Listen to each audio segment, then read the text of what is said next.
The pandemic has ramped up remote workforces, but these efforts to protect the health of employees may be putting the health of your business in jeopardy when it comes to cybersecurity. Welcome to Expert Connections. I'm Julie Holton. New numbers reveal a major increase in data hacks and breaches. In fact, data breaches exposed 36 billion records in just the first half of 2020.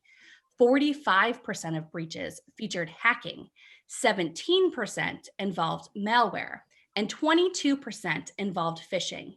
And the biggest weakness for your business could be your own team, with 95% of cybersecurity breaches caused by human error.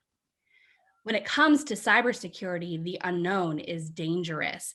We put together a special panel of experts, our legal and marketing connections.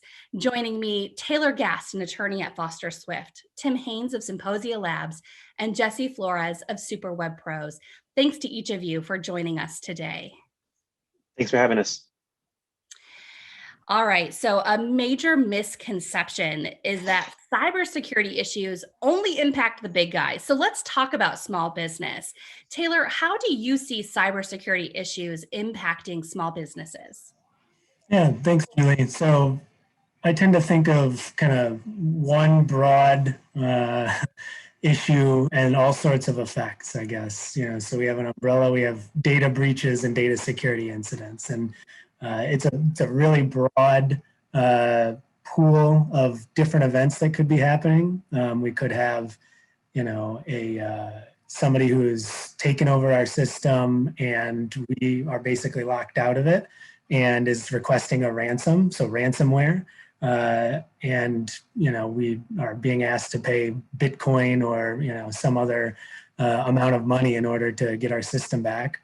Or we might have phishing, where somebody's trying to gain credentials, passwords, usernames, other maybe sensitive information also, and using that to access other sensitive information. So very broad term, but important to understand that data breach generally means unauthorized access to sensitive information.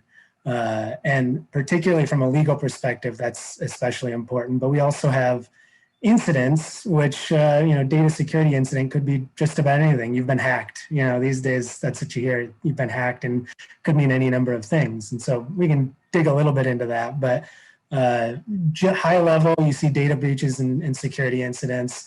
Within that, you see, theft, theft of funds, theft of, sensitive company information, intellectual property and trade secrets and the like.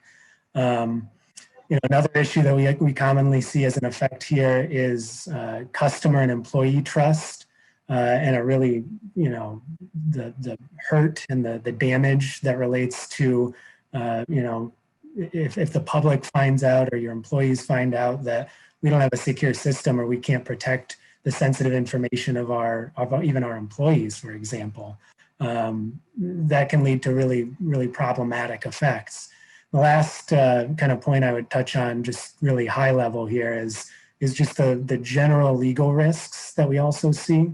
And those tend to be, in addition to some of the items I already mentioned, litigation, so maybe we've allowed or accidentally been kind of the victim of a cybersecurity breach, but the public, an employee could be, or a customer could be really upset about that and could sue the business. Similarly, a regulatory agency could come along and say, you guys weren't following the rules that we've set up here, and that could be a pretty expensive and problematic issue as well. Okay, so what does cybersecurity have to do with marketing? We combined these experts for a reason. And Tim, I want to come to you. This is obviously something we care a great deal about in marketing. Tell us about why. So modern marketing efforts are ultimately driven by technology. Because of this, the customer's data needs to be protected. Whether you're using a CRM or a customer relationship management tool as a database, or whether you're using something like HubSpot or Salesforce, whatever it might be, protecting that data is key. Absolutely. Jesse, I talk with small business owners who say, oh, this security stuff is for the big guys. I don't have anything to worry about. No one cares about my little store or my little website. But this obviously is not the case. So why should small businesses be concerned? And how do they protect themselves? Yeah, this is a great question. It's something that we certainly hear a lot. You know, one of the big misconceptions that people have is that only companies like Home Depot or Target, right, those are very well publicized incidents, get hacked. What a lot of people don't realize, so you described earlier some of the different kinds of breaches, right? So there's hacking, and then there's phishing, which is a separate thing. A lot of these kinds of things happen from automated tools and bots that are going out. So it's not like there's some guy in, Kazakhstan or something who's sitting there thinking, okay, I'm going to target these 10,000 businesses today. That's not how that works. Usually what it is they're using the same kinds of AI and automation tools that we use to attract customers, right? Or to market at scale. They're using the same tools for nefarious purposes. And so, more often than not, they're thinking, okay, WordPress version X had this vulnerability. So let's write something that's going to exploit that vulnerability and take over or crash a website, because that'd be fun to do. Or if we can get somebody to open up this particular email on this particular client, then we know that we can load a piece of JavaScript into, or they click on a piece of JavaScript and we can load something into their system that we know we can start to take over, other parts of their system or get access to information or whatever, right? So these things ultimately are not happening because somebody's picked you. They're happening because somebody's writing scripts and using marketing copywriting and AI and all these other kinds of things to figure out how to try and attract or trick you at scale or tackle something at scale. And really, I think about this, I think Taylor had a really great framework. I really think of this as having like 3 dimensions. There's your people, there's your processes, and there's your technology. And cybersecurity really is about making sure that that all of those, your people, your processes, and your technology are all steering in the right direction to make sure that you're being smart with data and information.